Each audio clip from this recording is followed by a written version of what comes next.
I will send them prophets and apostles, and some of them they shall slay and persecute, that the blood of all the prophets which was shed from the foundation of the world may be required of this generation. From Jesus' time up until now, there's nothing new under the sun. God's people have been persecuted throughout the ages, even up to today's day and time.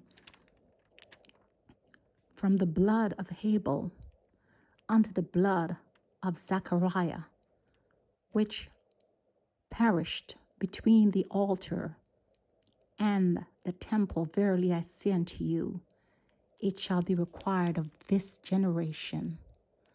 Woe unto you, lawyers, for ye have taken away the key of knowledge.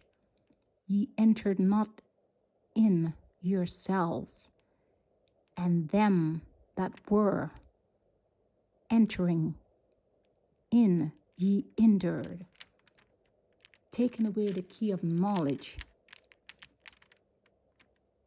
The key of knowledge. The word of God tells us that the fear of God is the beginning of wisdom.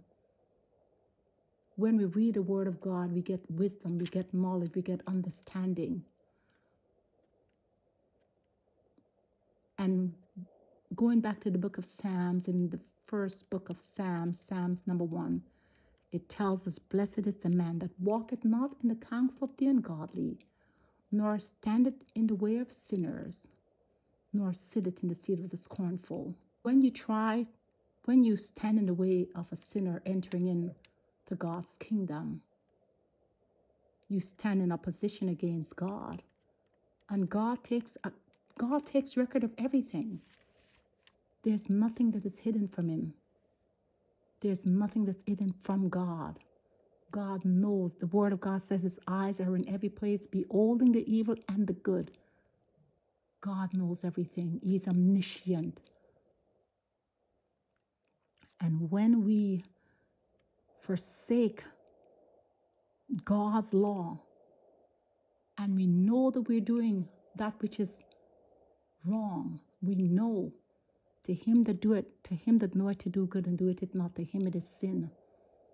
So when we walk in our sinful ways, fulfilling our sinful desires, walking in opposition to God's holy word, doing things our way, the word of God tells us clearly that whatsoever man soweth, that shall you also reap. Be not deceived, God is not mocked.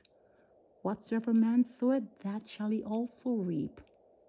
If we sow to the flesh, we shall of the flesh reap corruption. But if we sow to the Spirit, we shall of the Spirit reap life everlasting. That's the word of God. We shall reap life everlasting. Basically, what you sow is what you get, right? We can't sow orange and reap apples, or sow grapes and reap mangoes. Whatsoever a man soweth, that shall he also reap. And that goes for the spiritual as well as the physical.